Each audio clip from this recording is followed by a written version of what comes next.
Hi folks, Canadian Prepper here. So today we're going to take a quick look at a product from GearBest, and it's a Nightvision Monocular which has laser range finding capabilities. It's also a compass, a monocular, a thermometer. It measures barometric pressure, and it also can predict with a fair degree of accuracy the speed of moving objects. So let's check it out.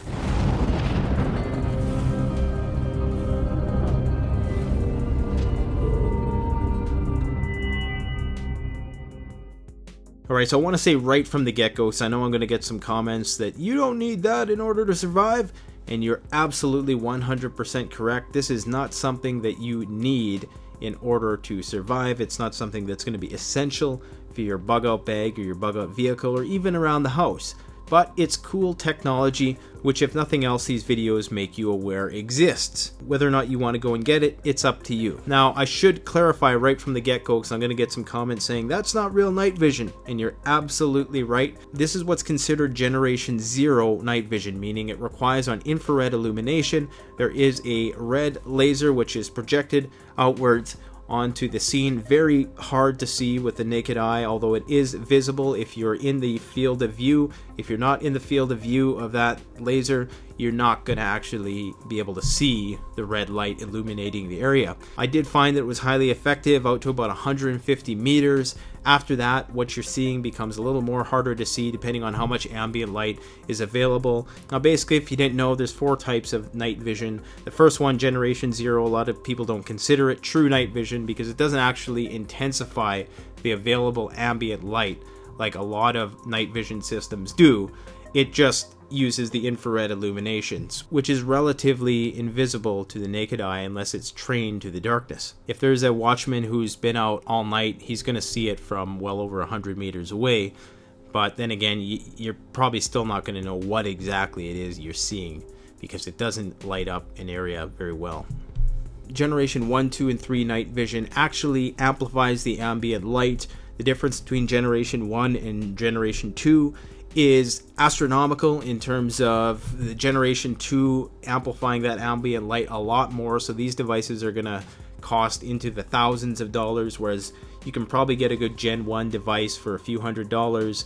And Gen 3, the difference between Gen 2 and Gen 3 is not that substantial. I'm going to post a link in the description with a very explanatory video that talks about all this stuff and with a person who's far more knowledgeable than I am about it, and I'm going to post that link right here. Now, GearBest has been soliciting me for a while, wanting me to review their products. I've pretty much ignored the emails up until a couple months ago when I got an email from them, and I said, all right, I'm going to give this a shot. They wanted me to pick something from their store to review, so I recommended that they send me a top-of-the-hop DJI Phantom 3 drone, and they basically told me to go screw myself. I said, all right, fair enough, but it was worth a shot. It was worth trying anyways. So they came back and they said, look, you make good high quality videos and you're an honest reviewer, yada, yada, yada. So we're gonna, limit you right now to reviewing products that are under $250. For most people, you're probably saying, wow, $250 product. That's amazing, that you get that for quote unquote free. Well, nothing's free in life. These videos take hours upon hours to make, the time away from my family, yada, yada, yada. You've heard it all before. So I decided to settle on this thing. You don't see these around the preposphere too often. And I think this is something that could be useful for preparedness or survival applications, namely because it's so versatile. Yes, it's a Gen 0 night vision, which is obviously has its drawbacks, but it is a laser rangefinder, which is highly effective up to 500 meters. So that's a good selling point. It is a monocular, compass, tells you the temperature, barometric pressure, and it's also a poor man's speedometer. Anyways, it is what it is. If you want one by the end of this review, you can go check it out. I'll post a link in the description. If not, you're not going to die without it. Now, James Eager has criticized Gen 0 and I think even Gen 1 night vision as pretty much being useless. And for the most part, in terms of tactical applications, if you're doing some serious tactical stuff, which, let's be honest, a lot of people really aren't, running and gunning and doing all that. If you're actually doing that, then yeah, you might want to at least invest in a decent Generation 1 or put up the couple grand in order to invest in a Generation 2 device. Anyways, I tend to disagree with James Eager on this one. I think that this is something which would have a lot of utility for the aforementioned reasons. And you got to remember that James Eager is a hammer, and anything that's not a nail, he's going to have a hard time finding use for it. So for those of us who don't run and gun on a regular basis, then I think that this could have a lot of use, namely for hunting purposes. As I said, you could use it for scouting because, as I said, in spite of the fact that there is that infrared illumination, it's going to be very hard for somebody to see that unless they're looking directly at you and unless they know what they're looking for. It could easily be misperceived as a reflection or a flicker of moonlight or something like that.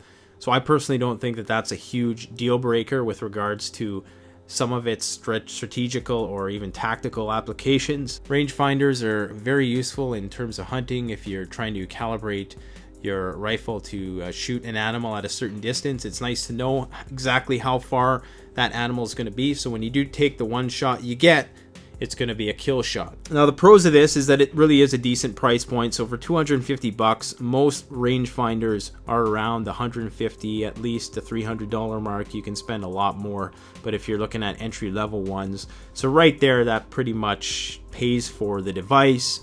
And of course you have the night vision on top of that, which is fairly good as well. I'm just going to quickly go over the specs of this device for you here. So it has rubberized housing, it has some pretty snug fitting lens caps, has manual focus, a couple hours of battery life, runs on AA batteries, which is good or bad depending on how you look at it. You're going to get lower battery life obviously, and you know, you're not going to be able to use those fancy 18650s or 2600s or whatever they are in terms of lithium ion. You can use lithium ion batteries. I think you could probably get some 14500s in there, but you're not going to have onboard charging, and the battery life is going to be limited with this because there is a screen inside it. So even if you get the best AA batteries, you're going to be limited in terms of time. So you're going to want rechargeables for this. The magnification is 6 times magnification, so fairly decent. And there is 4 times digital zoom on top of that, which if you didn't know is just fake zoom. So yes, you can zoom in past 6 times. So really it's a 10 times illumination, but the last half of that is just going to be you zooming in on pixels. It's going to be quite pixelated and low resolution. Is a 32mm objective lens, so you get a reasonable field of view at 1000 meters. You're seeing a span of 455 meters. The laser rangefinder can also be used to track the speed of moving objects, as you can see here. It does so with relatively decent accuracy. I really don't know what you'd ever want to use this kind of thing for, but maybe you can find some utility for it. It does have a tripod mount on there, which comes in very handy when you're doing sightseeing or if you're trying to scope a perimeter for animals or whatever.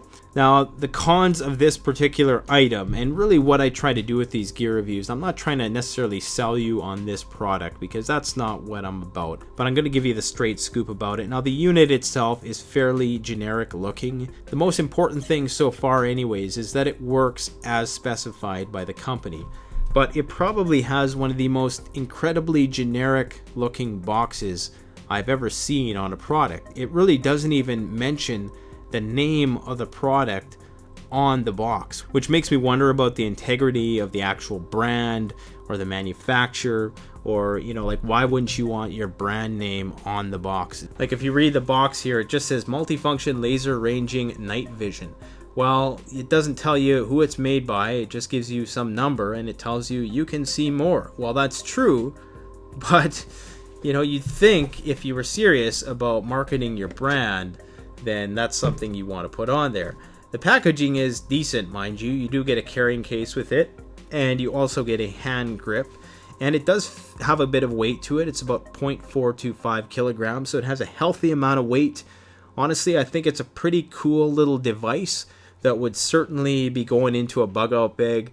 And the reason why is because I already have a monocular in there anyways. Now the range of the monocular itself is obviously a little limited, but you know what? That's probably all you really practically need. You're not trying to see distant planets out of your bug out bag. You're just trying to see what's up the road with some clarity. And with the digital enhancement, it does improve it a little bit. Has a really cool user-friendly interface. As you can see here, it shows you everything that's going on, and no problems with that. Very easy to set up. It's plug and play no major concerns. So let me know if you have any questions with regards to this. I think it's a neat little item. I just thought I would show it to you just so you're aware of what options are available to you when compiling your modern bug out bag system.